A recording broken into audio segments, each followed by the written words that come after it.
התחתנה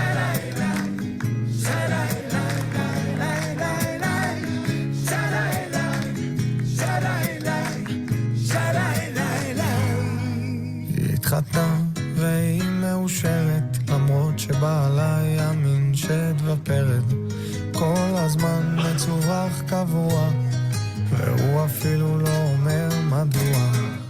3 שנים שהיא מקבלת מגבר זר מתחת דלת, מכתבי שירה אליה הם מאירים את תעלומיה. מי זה כותב לך ילדונת גלים מי שולח? זר פרחים סגול כשהאביב פורח, מבת שהיא בכל נובמבר, בלי ברכה בלי שם או רמז, שולח לך סיגליות בזר קשור.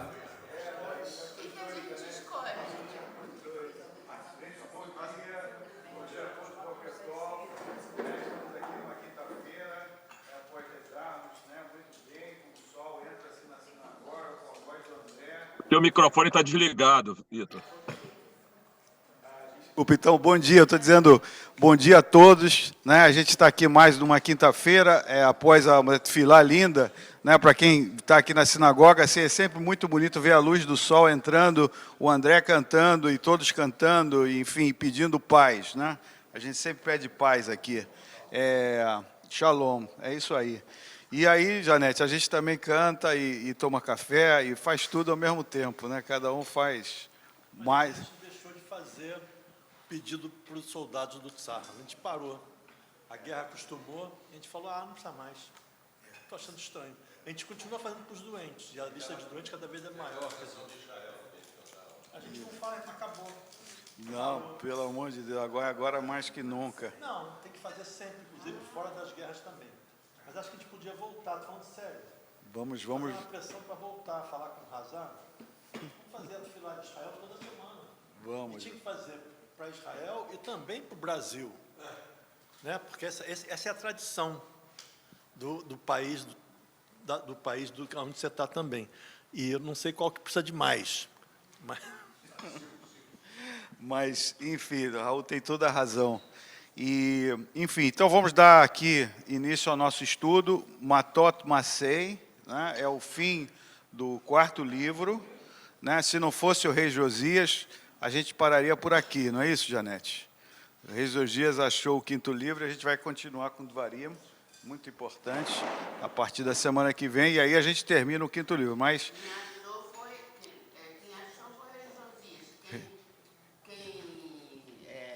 assinou embaixo, aceitou, disse que era autêntico, foi a Hulda, uma mulher.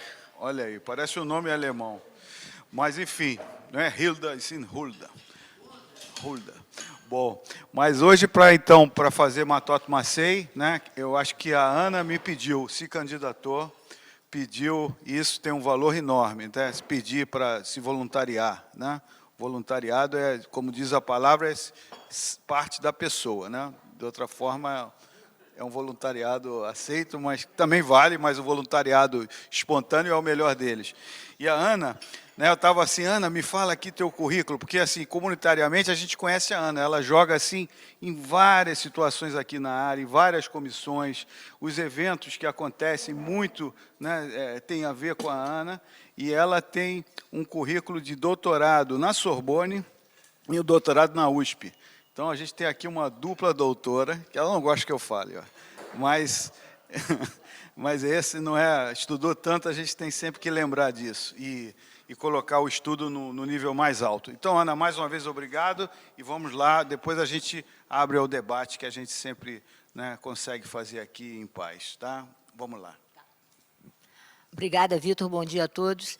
Eu vou falar aqui do lugar de associada da ARE, já há mais de 20 anos, e que esse estudo aqui, há mais de 15 anos que eu frequento, e eu acho que cada dia é um aprendizado para quem está aqui no lugar como eu hoje, mas para quem está no outro lugar também. Eu acho que essa troca é sempre muito fundamental, e cada dia, cada ano, a gente lê com um olhar Hoje em dia, inclusive, com todas as questões que, né, estamos perpassando, os olhares nossos ficam mais aguçados ou menos aguçados para um ponto ou outro. Então, eu gostaria de fazer essa, como é que se diz? Essa ressalva. Gostaria de fazer essa ressalva. Ontem, enquanto eu estava fazendo algumas leituras finais, eu estava ao mesmo tempo fazendo as leituras finais e escutando, né, todos os acontecimentos que tiveram ontem em Israel por conta de todo esse contexto. Então, eu acho que essas leituras, nesse momento agora, a cada momento a gente faz a leitura, mas tem que se repensar o momento que a gente está vivendo, tanto lá quanto aqui, né, os respingos que a gente tem. Então, vamos lá.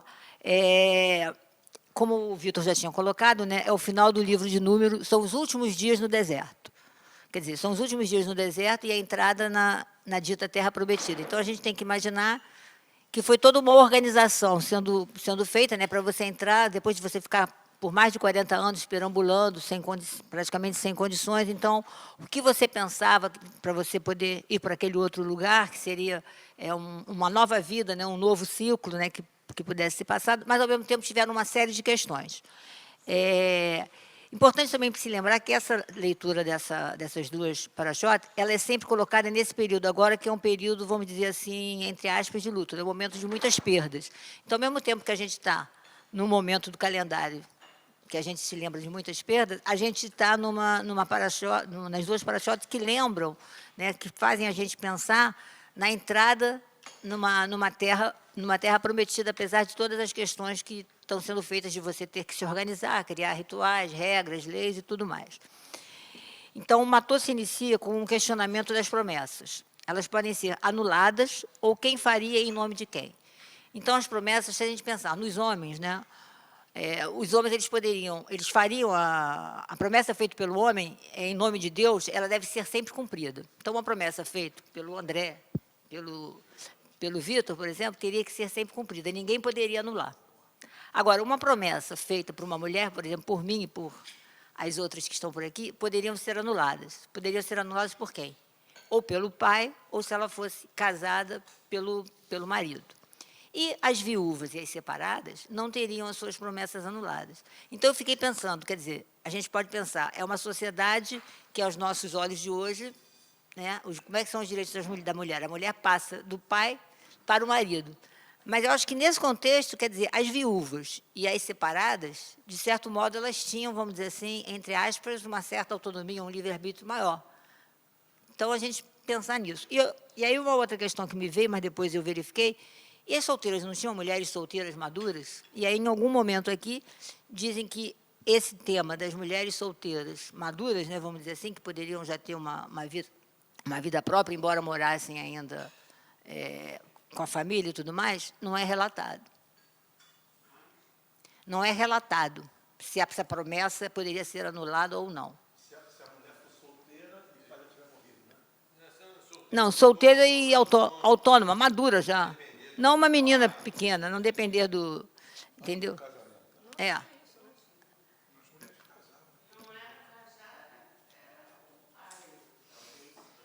Em alguma parte aqui, de algum comentário...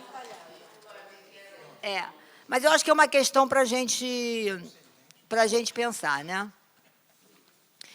Então, naquele espaço-tempo, como eu falei, as mulheres tinham essa relação, né? O pai ou o marido, elas viviam sob a jurisdição deles. Hoje, o mundo não é mais o mesmo, né? Quer dizer, a gente pode dizer, hoje o mundo não é mais o mesmo, as mulheres têm seus direitos, têm sua igualdade, mas nem todas. E nem em todos os lugares, nem em todas as culturas.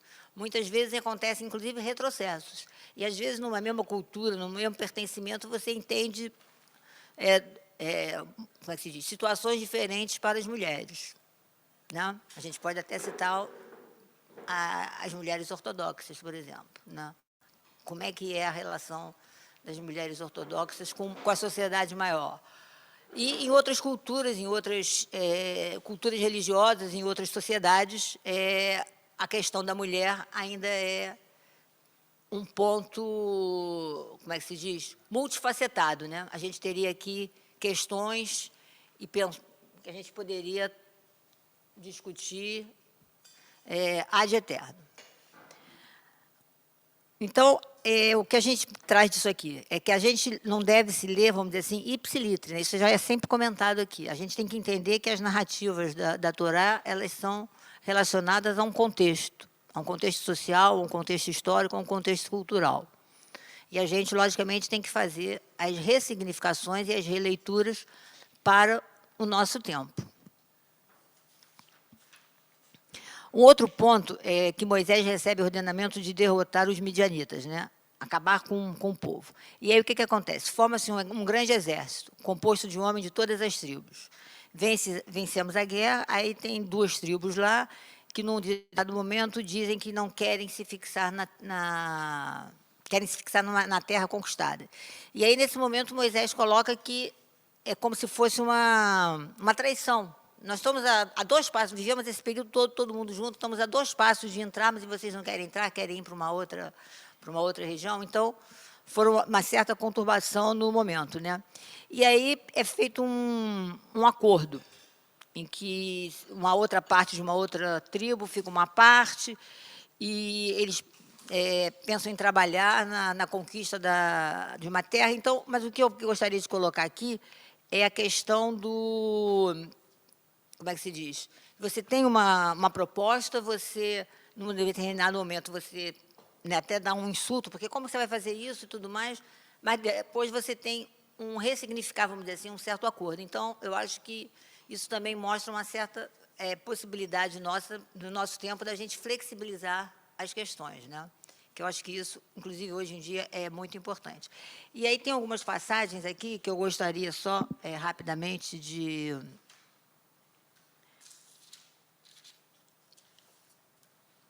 citar. Moisés falou aos chefes das tribos, dizendo, isso é o Eterno, que o Eterno ordenou. Cumprir sempre com o voto ao Eterno será para o homem uma obrigação. Então, quer dizer, quando você faz uma promessa, né, um voto, isso tem que ser uma obrigação. Então, uma obrigação que você próprio faz. Não é que Deus diga para você que você tem que ser obrigado a fazer isso.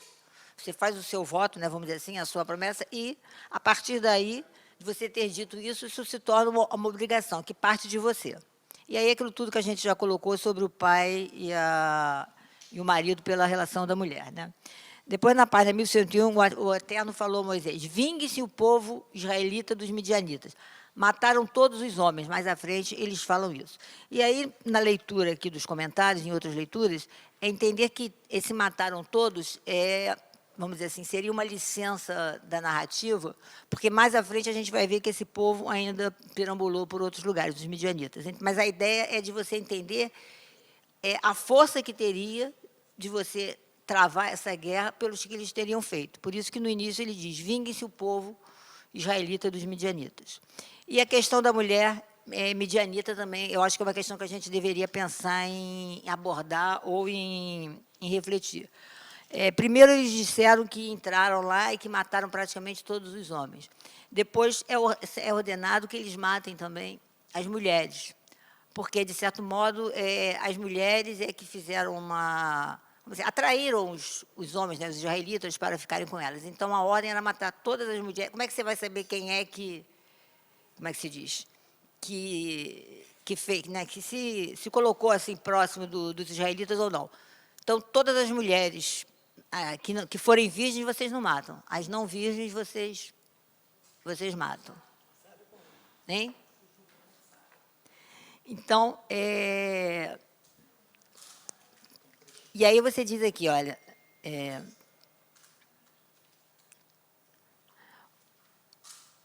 no 7º dia, depois lavem suas roupas e estarão puros em seguida. Depois tem toda uma questão da purificação não só das vestimentas deles e tudo mais, mas dos objetos, porque a parte patrimonial também ficou com os israelitas. Então, essas passagens aqui, a todo momento eu pensava assim, isso aqui dá um filme, é um teatro, porque é tanto detalhe que você fica imaginando as cenas.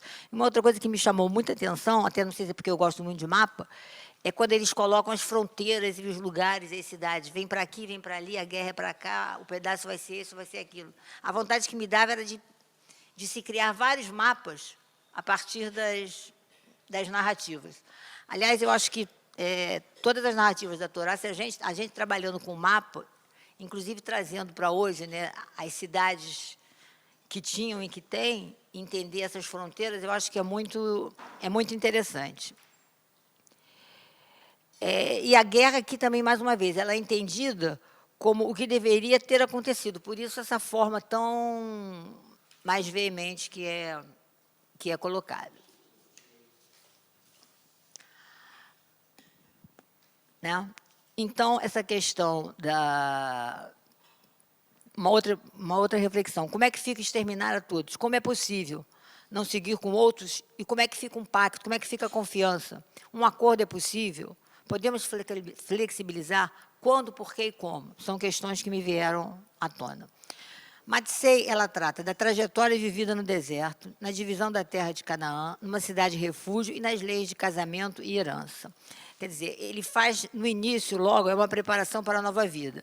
Eu acho muito importante quando ele traça a trajetória vivida no deserto, que é como se fosse um registro.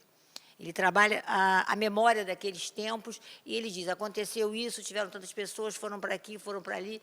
Eu que trabalho com registro, com memória e tudo, são verdadeiros relatórios que você ali, você pode pensar em outras questões, ir para aqui e para ali. Então, realmente, é um capítulo que eu acho muito importante, esse de tratar, e a ideia de tratar da memória, né? Você vai entrar num outro lugar, você está saindo ali, aquela geração mais velha não está mais ali para contar, né? Você não vai ter os depoentes.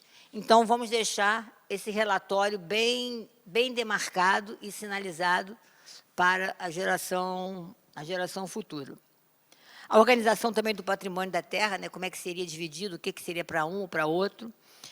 Organização das leis e a questão das cidades refúgios. Né? Então, como eu falei, a localização geográfica, eu vou até ler aqui um pedacinho.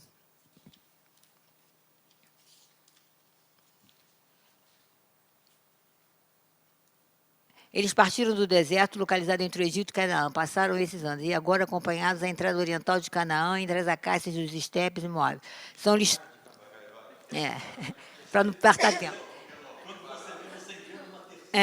Entre as acácias de Estepe de Moabe, do outro lado do Rio Jordão, em frente à cidade de Jericó. São listadas 42 paragens no caminho, em uma recapitulação dos 40 anos de deambulação.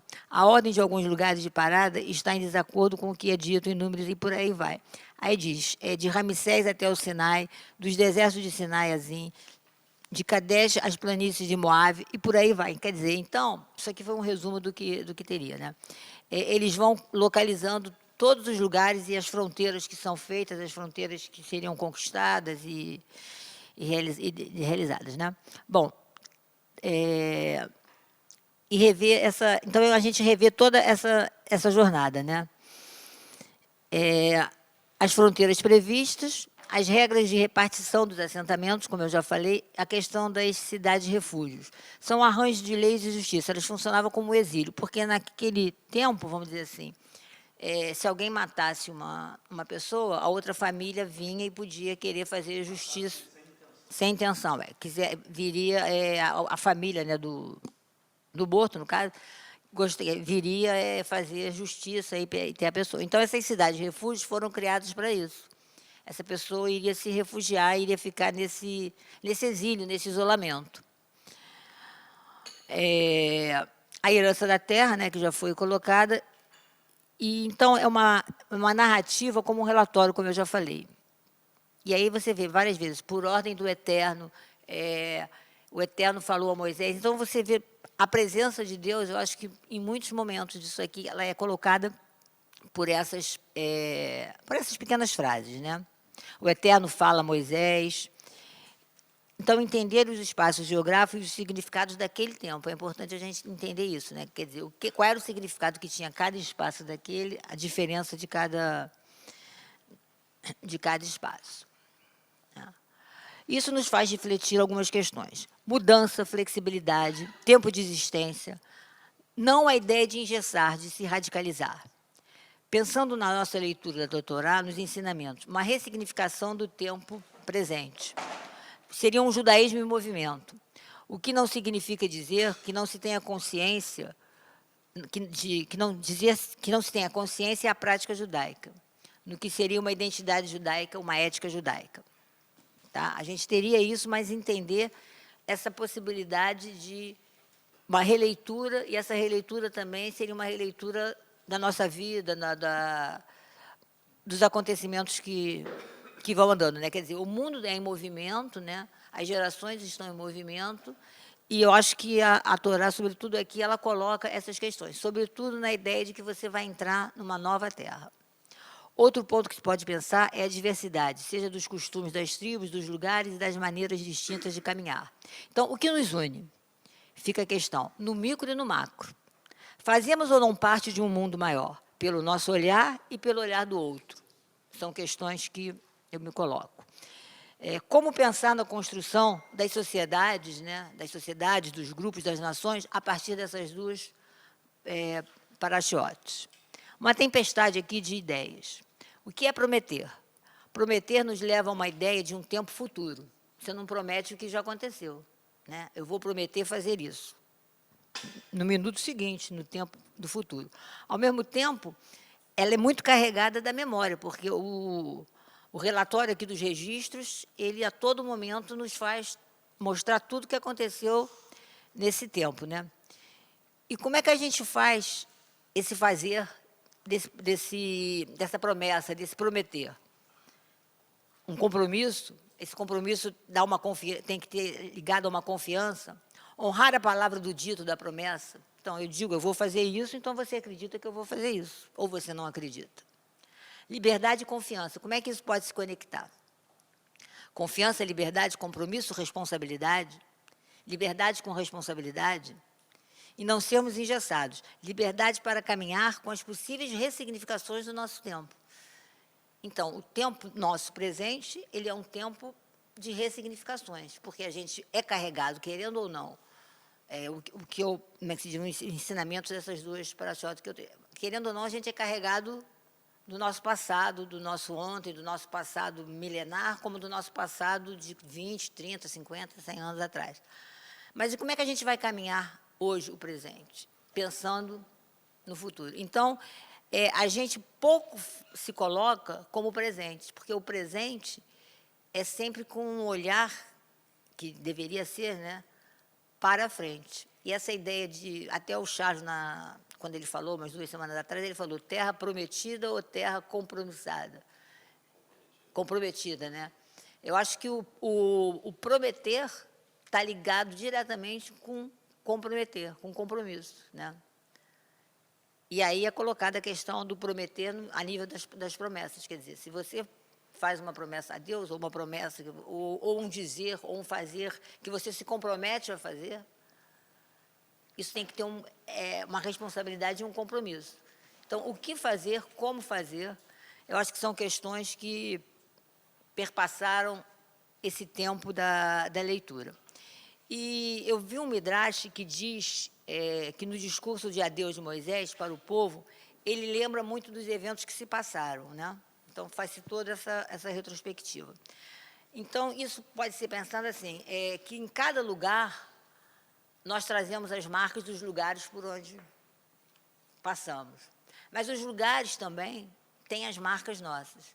E aí a gente pensa isso nos lugares, não só os lugares, vamos dizer assim, físicos, né? A praça, a rua, mas muitas vezes ele tem. Você, quando vai num lugar que você viveu muito, ou que um bairro que você não mora mais, uma praça, você chega lá, você tem a presença daquelas pessoas, daquelas relações que você teve naquele lugar.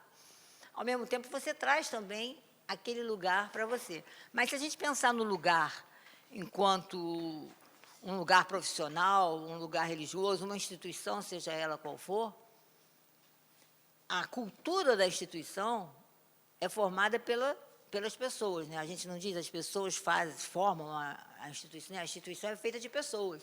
Então, a cultura das instituições, ela é feita nessa mixagem das pessoas. Mas as pessoas também carregam, às vezes, também no seu privado, a cultura que ela está dentro daquela formação, entendendo que a gente se forma todo dia, em todo lugar, em todos os momentos.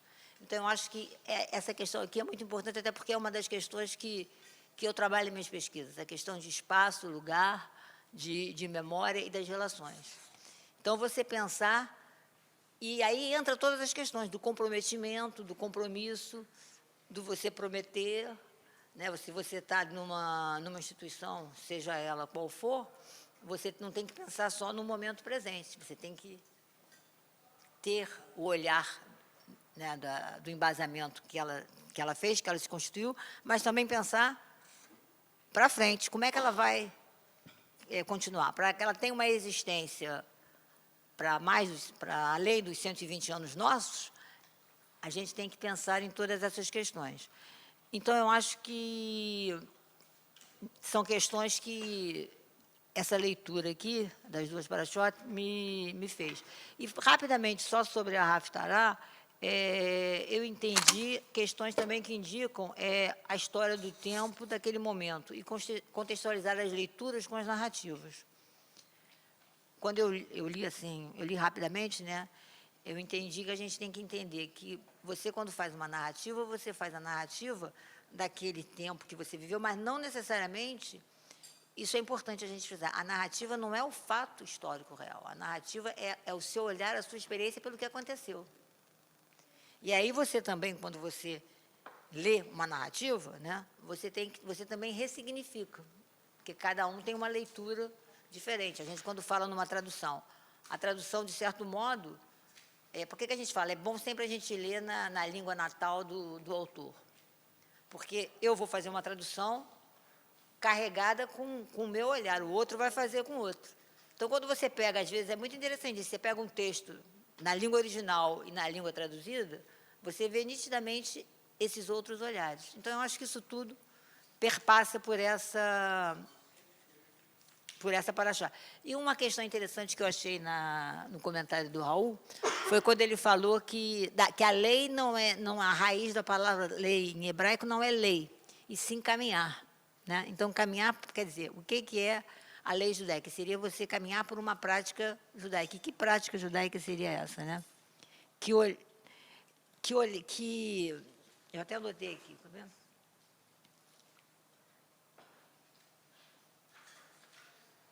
No seu tempo da existência, é estudar profundamente e verificar se atende à fundação de uma sociedade que preserva a dignidade de todos os humanos, eis que todos foram criados à imagem de Deus. Quer dizer, a lei judaica não é uma lei, não é uma coisa engessada, ela é um caminho. E aí tem a longevidade que você colocou, que eu achei muito importante, a maneira como você colocou, a longevidade do judaísmo. Se você pensar que você está ressignificando, inclusive, não só a leitura, mas também as nossas práticas. Com isso eu termino. Obrigada. Muito bom, Ana. A lei religiosa, né? Porque lei tem um nome, mas a lei religiosa a gente não chama de lei, a gente chama de caminho. O que é interessante mesmo. Bom, Ana, obrigado. Como você falou, uma tempestade de ideias, né? Não é à toa que você fez é uma tempestade de ideias. Você veio da arquitetura para a história, e essa é a tua... Você é bastante eclética mesmo. Olha, o André tinha pedido a palavra, eu tenho coisas para falar, mas o André pediu do que? Deixa eu aproveitar. Sempre bom falar primeiro, que pega a situação mais calma, mais limpa um pouquinho. Primeiro, obrigado, Ana, que é legal ver sob a ótica de uma historiadora tantas reflexões e provocações para frente. Foram um monte de perguntas, acho que a gente falou, não vai dar para responder tudo. Primeira coisa, sobre mapa. Aqui no Rumash a gente tem 6 mapas ao longo do Rumash, um deles é antes de começar a narrativa, o outro vai logo depois de Bereshit, e aí a gente tem mais alguns aqui. Eu acho que vale a pena, se você quiser, a gente se divertir um pouquinho, achar um momento, a gente tira uma foto desses mapas e monta o mapa que você... A gente pode fazer isso, deve ser interessante, é uma forma mais ou menos de reunir as propostas de cada mapa, né? Cada mapa tem um momento, né? O caminho para o norte, depois tem as rotas para a planície do Moab. É uma viagem. É só buscar essa narrativa de Massey e traçar isso e fazer um sétimo. Só isso, e também saber coordenar o que está escrito aí com o local geográfico. Sem dúvida. Coisa que ninguém sabe fazer. Sem dúvida. Inclusive, tentar fazer isso até com os dias de hoje, né? Ninguém pra poder... sabe nem direito onde é o Monte Sinai. É verdade, é Tem verdade. 3 hipóteses que se trabalha com o Monte Sinai. Tem uma que ficou consagrada pela mãe do imperador Constantino, que falou, é aqui, porque ela era mãe do imperador, ela falava, e era. E aí, ninguém sabe direito. Então, esse mapa é interessante que você pode ficar fazendo ele para sempre. É uma profissão eterna. Olha o microfone da... Na biblioteca a gente tem alguma coisa, se for procurar, de mapas. Eu te passei, mas tem aquilo ali, se você for procurar mapas, é que ainda não está bem organizado.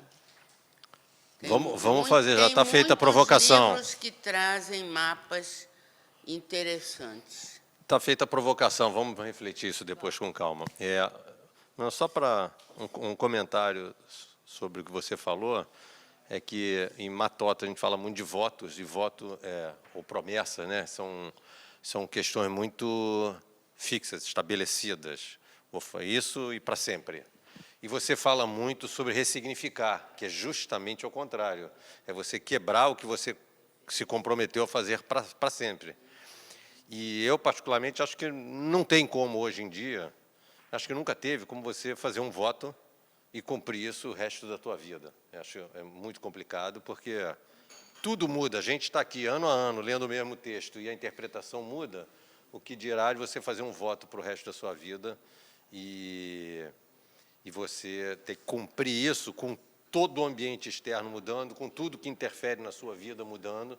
Então, acho que ressignificar é muito mais valioso nesse sentido do que voto. Mas a gente tem que olhar sobre esta ótica aqui, o valor que tem isso aqui. Então, para refletir um pouco mais sobre isso. Tá. Aí, abrindo já a palavra, só vou falar aqui algumas coisinhas. O Germano tem para falar. Não, eu ia falar sobre flexibilidade da paraxá passada, né? Não vou falar com a pronúncia do Ricardo Slofrad. Slofrad, ele fala com uma pronúncia bem diferente, que deve ser a correta. Não, Slofrad. Mas, enfim, ali já começou, quer dizer, claramente uma flexibilidade, uma ressignificação, quer dizer, um voto que foi contemporizado e falando, olha, agora o certo é isso, quer dizer, Deus voltou atrás, Moisés voltou atrás, enfim, todo mundo deu aquele passo atrás e falou, tem razão, né? E a partir de um, Adiante, exatamente. e a partir de um contexto do tempo presente. No tempo presente. E aqui você também apontou outra, né? Que no primeiro, olha, eu vou ficar aqui desse lado. Não pode, se zangou, e aí não dá, vocês estão todos errados, mas no final ficaram, não é isso? Então, quer dizer, é a reforma, né? É a reforma. é o caminho. É um caminho, né? Você pode até se zangar e pedir 300 argumentos. Não pede um, pede 300. Talvez vão aparecer. Vai aparecer os 300. Se tiver, vai aparecer o motivo para você flexibilizar, né? Novamente, tem que ter argumento. Não pode flexibilizar por flexibilizar, né?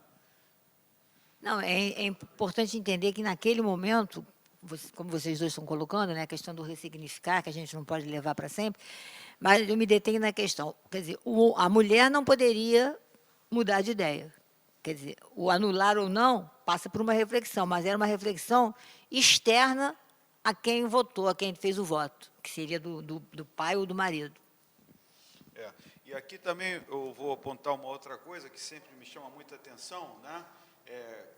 Quanto essa posição de inimigo e amigo, né?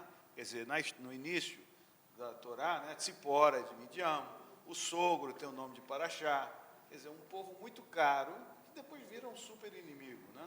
Assim como pode acontecer o contrário, né? Quer dizer, a gente também, eu tenho isso, eu recebo uma educação nos meus países, minha família veio dos países árabes, né?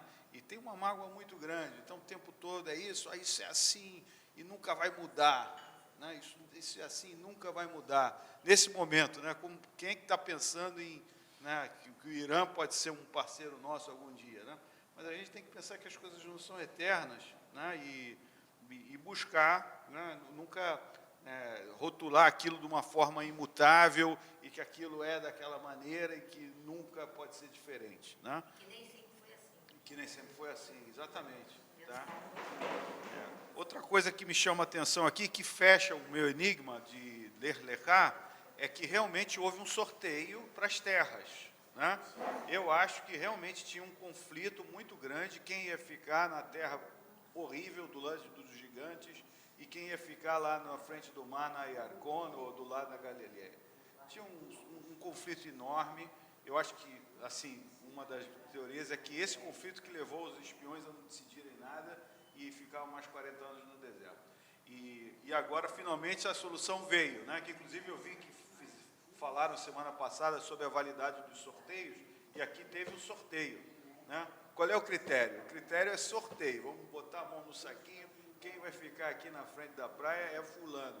Quem vai ficar aqui em cima da montanha, cheia de pedra, do lado dos gigantes, é o ciclano. E assim a tua sorte está lançada, né? Injusto, enfim, é a sorte. Bom, e outra, lembrando aqui lembra, ano passado ela falou sobre isso.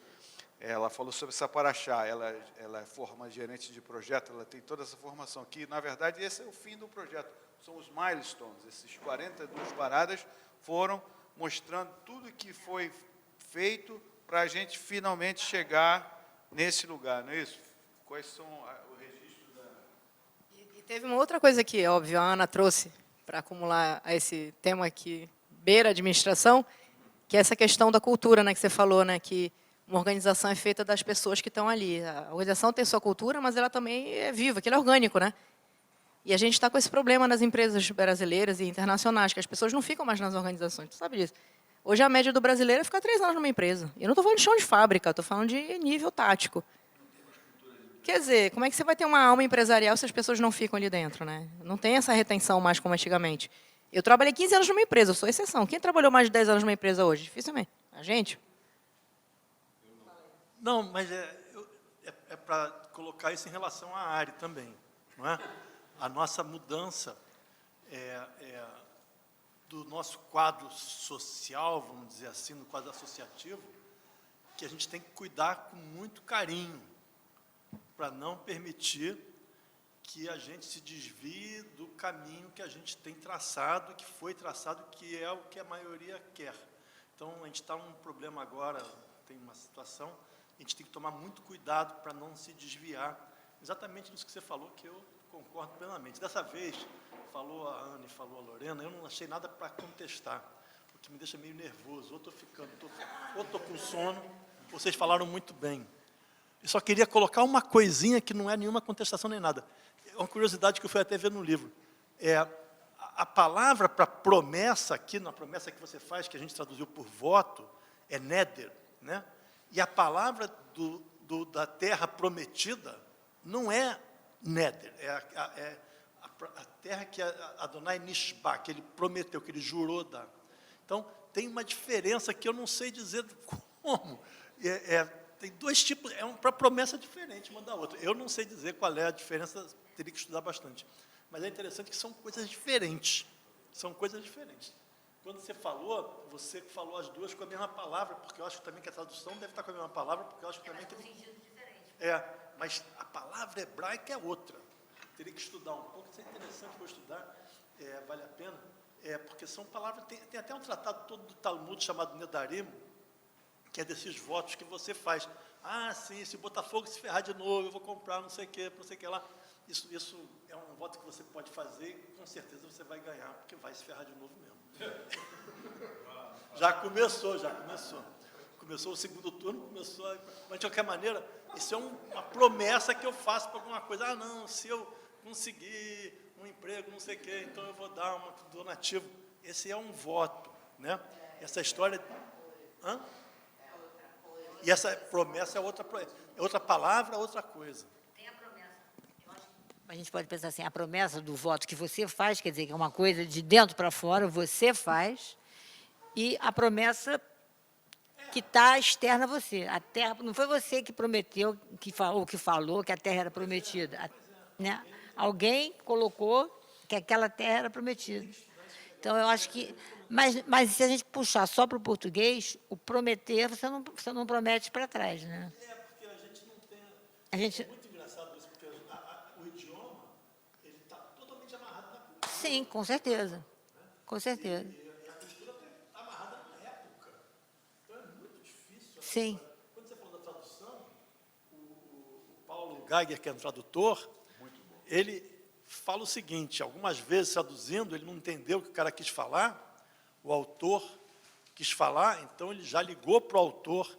Isso foi com Aleph Bet Yoshua, ele contou essa história. Então o autor falou, não sei o que eu quis dizer nessa época, porque o que eu quis falar ali foi naquela época, hoje eu não sei, você que leia e interprete, porque eu não vou interpretar para você. Então isso é uma experiência real dele, que ele me contou. Você imagina então o autor que fala isso para ele, imagina um texto que o autor não existe.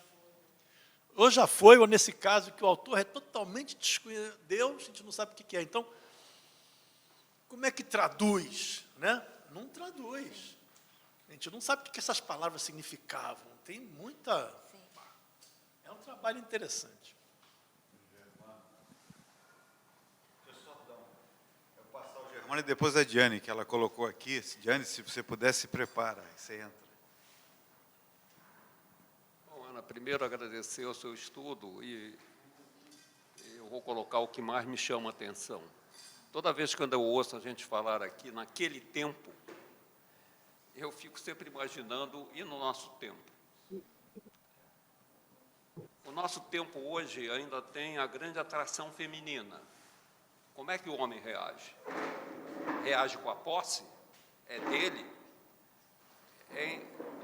Eu acho que nesse campo nós andamos até muito pouco, porque a verdade é que o homem ele tem na sua formação essa grande atração. Como ele lida com ela? Bom, mas eu acho que no nosso tempo continuamos com o mesmo problema. Até eu acho que aí é um problema masculino entender que a relação homem-mulher não é de posse. Mas é o que eu poderia tirar. Tem uma coisa interessante aí, porque o contrato de casamento judaico é o contrato de compra e venda. E é um contrato de aquisição. E tem muita gente que fala que tem que mudar essa cerimônia para esse negócio ser de união e não de aquisição. E tem uma proposta séria de mudar a cerimônia de casamento judaico que vai passar daqui a 103 anos, eu acho. Não agora. Bom, Isso foi feito numa época em que a mulher defendia totalmente. Era propriedade. Outra época. O quê? Você o quê? Ser dono de alguém é horrível. Não, é muita responsabilidade também. Mas quando você lê a Ketubá tradicional, sim, mas o homem carrega uma responsabilidade que, se você for olhar, talvez no tempo, tenha sido muito confortável para a mulher. A gente nunca vê esse lado da coisa. Assim como também na questão da mulher que o pai pode desfazer a promessa ou o marido,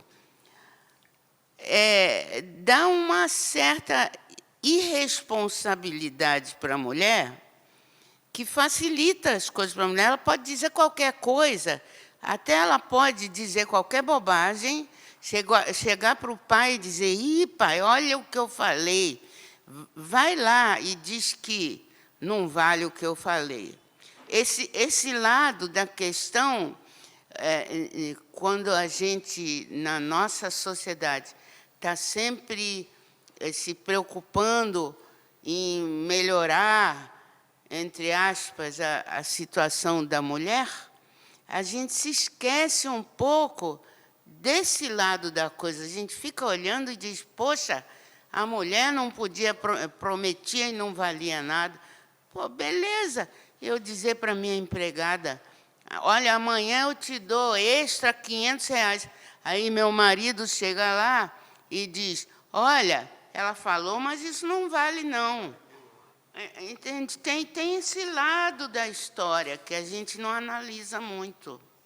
A gente esquece. Janete, você me permite só colocar, você está colocando a mulher numa posição de uma boboca completa.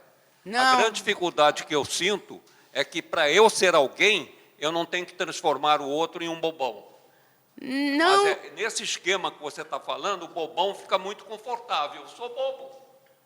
Eu realmente, sinceramente, eu não aceito, quer dizer, no sentido, eu posso até entender que, em um certo momento, o lado masculino prepondera, mas aceitar que hoje ainda possa existir alguma coisa semelhante a isso, eu acho terrível. Mas não é o que eu estou dizendo. Olha. O que eu estou dizendo é que, na época, a gente fica criticando Eu não estou como criticando que a se época. a época... A gente passa o tempo todo aqui criticando a mentalidade da época e dizendo, analisando como foi ruim para os nossos olhos de hoje. Mas não é bem assim. Era outra época, as mulheres davam... Tem muitas questões aí, até essa questão que ninguém fala da possibilidade da homossexualidade da mulher, na época. Você acha que não existia? Diz assim, um homem não pode deitar com outro homem como se fosse mulher. O que você acha que acontecia nos recintos das 4 mulheres que cada homem tinha direito? Ninguém sabe e ninguém fala, mas é impossível, aos olhos de hoje, a gente pensar que não tivesse mulher homossexual. Janete, Para pensar. eu Eu só estou só querendo colocar, não um item, a promessa, o casamento. Eu estou colocando que nós olhamos a Torá. Se a gente não souber olhar a Torá, retrocedendo no nosso pensamento, olhar com os olhos de hoje, eu acho que a gente está olhando errado. A gente não vê. É. Assim como vamos na escutar. época do Tem a Talmud, Diane. nós temos no Talmud, É. nós temos um monte de histórias.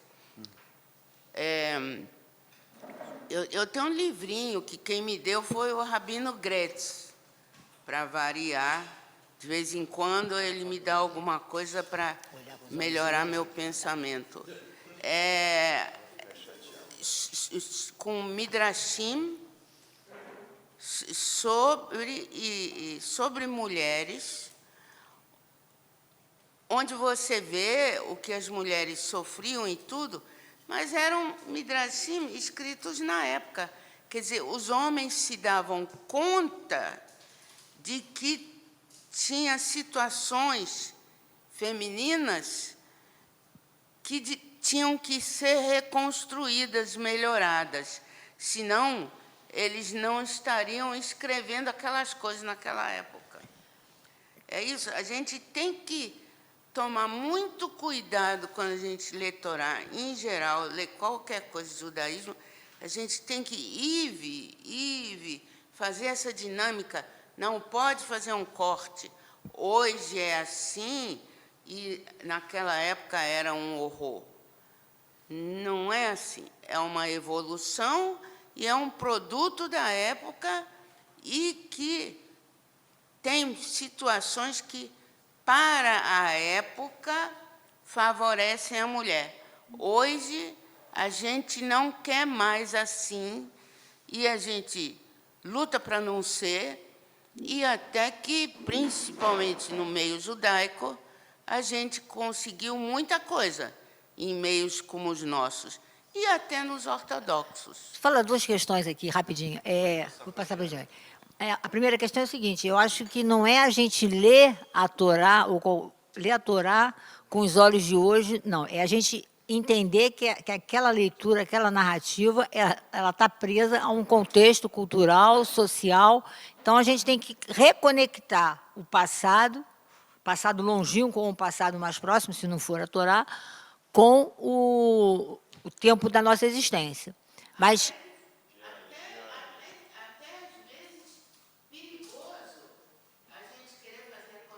sim, mas eu digo, mas porque a gente pensa o nosso tempo e a gente tem a leitura do tempo passado.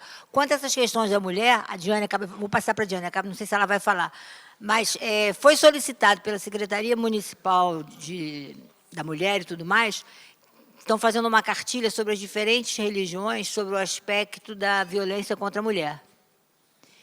E a busca que a gente fez foi muito interessante na questão judaica. Entendeu? Questões, inclusive, vamos dizer assim, de vanguarda para hoje. Então, vamos passar para a Diane agora. Diane, por favor, Diane, vamos ver se a gente te escuta bem. Bom dia, estão me escutando? Ah, sim, bem. Sim, que bom. Muito bom dia para todos, muito bom te ouvir, Ana. Embora eu esteja aqui, não consegui ir até a área. Realmente, aquele turbilhão de perguntas e de vontade de fazer outra palestra, mas não vou fazer, não. Só lembrar duas coisas. Uma, as coisas estão escritas dentro de um contexto, a gente tem que se colocar na época, tem que realmente ter todo esse background do pensamento da época. Mas, trazendo para os nossos dias, a gente vê o quão contemporâneo é. Não são situações que não existem mais, infelizmente. Essa condição de aprisionamento da mulher ainda é uma condição que existe em muitos lugares. E, ao mesmo tempo, a gente tem que se dar conta do quão revolucionário é o judaísmo em relação à mulher. A mulher tem o direito à herança, a mulher tem direito à voz, a mulher tem direito, inclusive, a pedir o divórcio. Há situações em que a mulher pode pedir o divórcio, e é algo totalmente impossível naquela época. Então, a gente vê realmente a mulher tem uma condição privilegiada dentro do judaísmo, não só da responsabilidade da transmissão dos conhecimentos e da perpetuação da nossa história, mas, essencialmente, de ter o seu lugar dentro do panorama geral. E aí, por isso que eu escrevi no casamento. Casamento é um voto que é para ser realizado a vida toda. Você casa com alguém, você quer que seja até o resto dos seus dias. Isso não significa que você não vai ressignificar a relação ao longo da sua existência.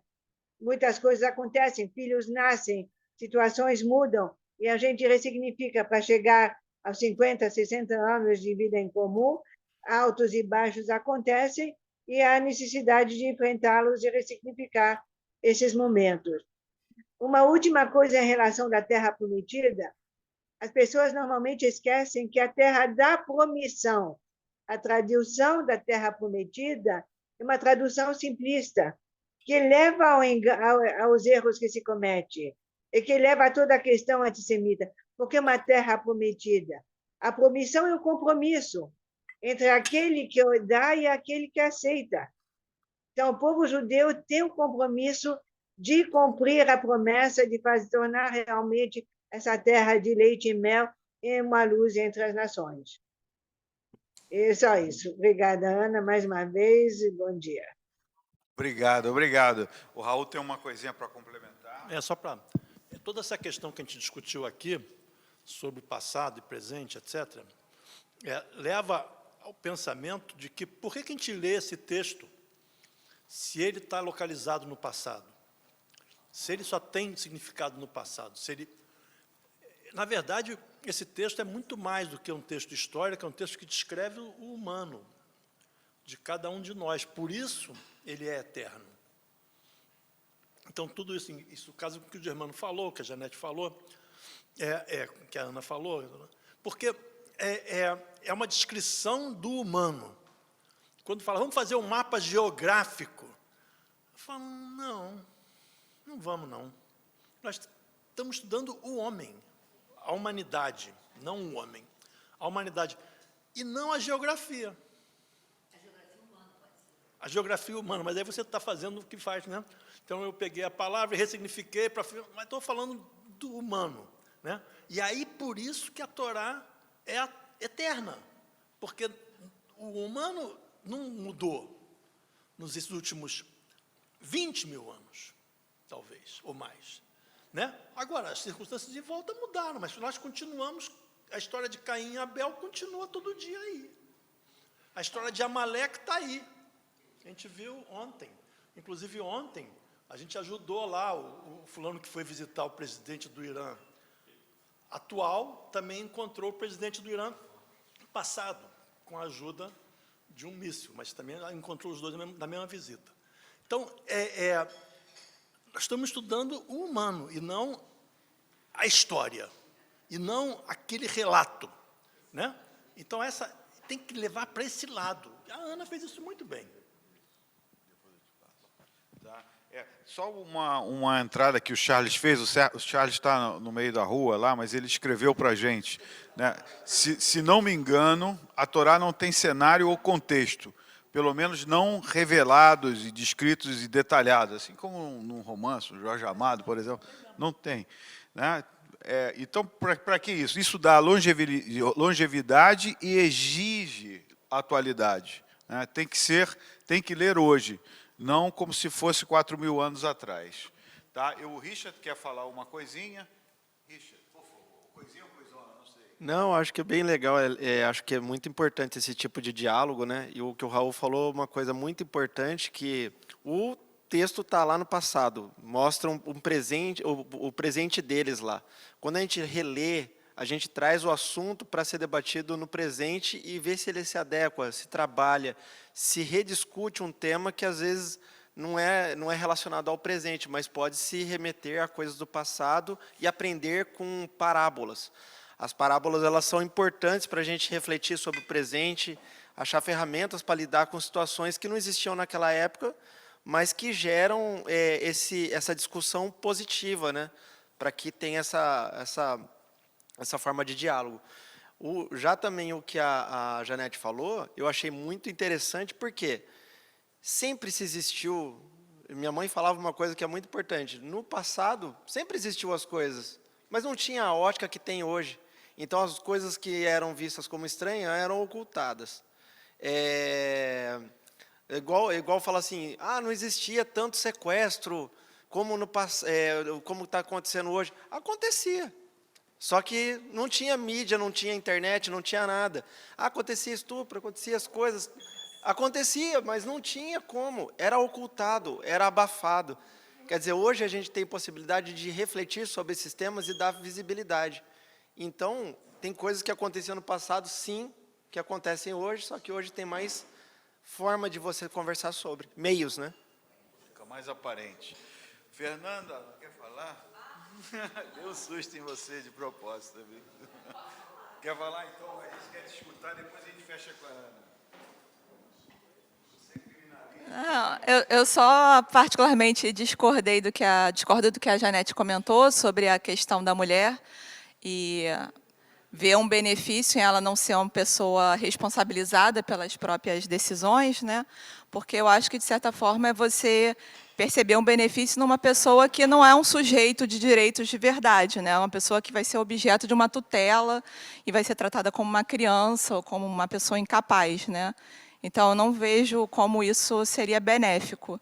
Eu acho que, fazendo assim um paralelo, é como você falar que uma pessoa que é escravizada, ela, de certa forma, se beneficia disso porque ela não tem autonomia, não precisa se preocupar em tomar decisões, quando eu não vejo benefício nisso.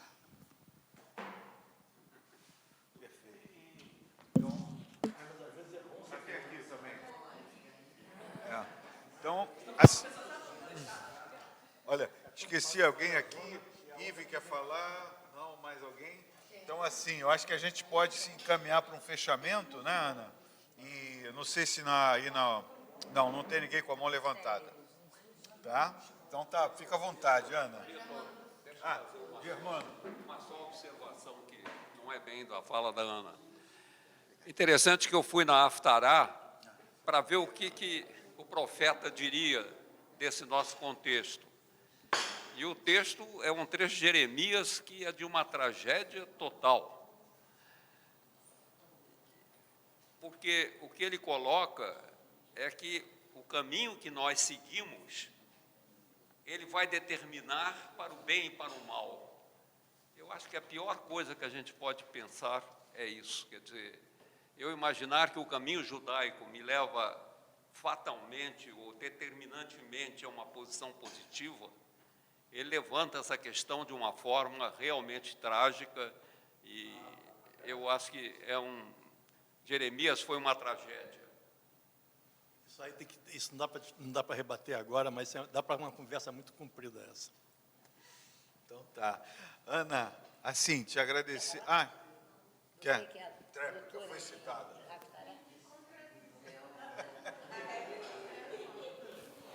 Eu tenho que contradizer o Germano. Eu tenho que contradizer o Germano. Eu acho que Jeremias é um espetáculo de... Quer dizer, ele está ali avisando. Prestem atenção, vocês estão indo pelo caminho errado.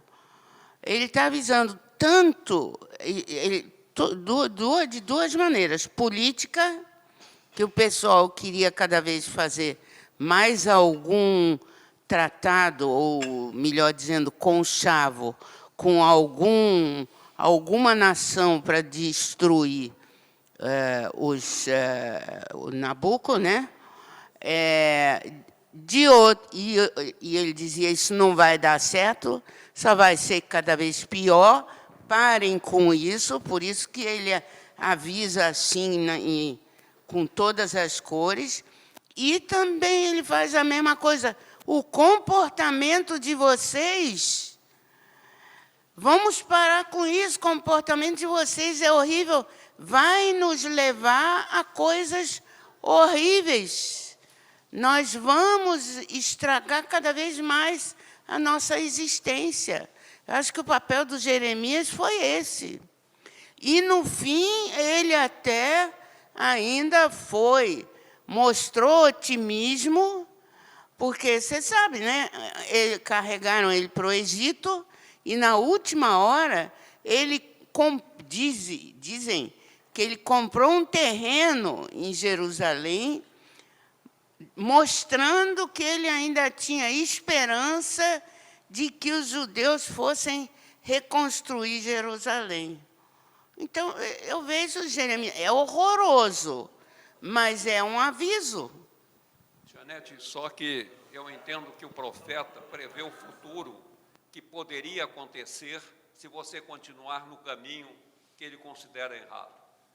Acontece que os fatos eles foram acontecendo pelo mundo, e até hoje eu ouço que os judeus sofreram isso porque eles foram culpados.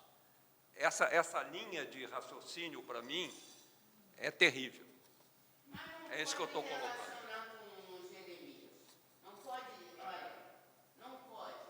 Alguém escorrega aí no chão, escorrega e alguém diz, está vendo? Foi porque você não tomou cuidado? A gente não pode botar tudo isso nas costas do Jeremias, realmente. Okay, o que acontece hoje é má vontade mesmo. Não, olha só. Vamos parar por aqui, porque o Vitor pediu para eu falar isso. Eu só queria fazer um anúncio. A Academia Judaica vai fazer um curso agora do rabino... Ele é rabino, Michael Marmur? Não sei se ele é rabino ou professor, mas ele é professor, sem dúvida. Acho que é rabino também. Michael Marmur. O nome do curso, qual é, Fernando? Qual é o nome? Eu não sei, eu depois de 7 de outubro. Oi? Por que ser judeu? Como? Por quê? Ele é rabino. Por que ser judeu? Aí depois tem depois de 7 de outubro. Estou traduzindo esse curso. Estou maravilhado com esse curso. Ok?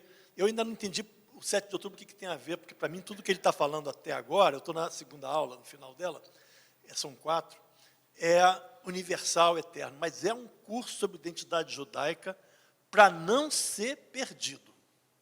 Para não ser perdido. Eu não sei nem qual é o dia que vai passar, começa dia 8 agora, eu sei que eu tenho que entregar até o dia 8, começa dia 8. Mas como em que dia, que horário, não sei o que, eu não sei. Mas dá uma olhada no site. É um curso espetacular. Um monte de coisa que todos nós aqui vamos aprender demais. Muito, muito bom. De novo, quando começou, eu falei, meio bobinho. Não, é bom demais. É um curso interativo, a gente entra e conversa ou pode ver depois? É um e pode. Não, a academia sempre você tem as duas coisas. Você tem, se você vê ao vivo, evidentemente, você pode conversar.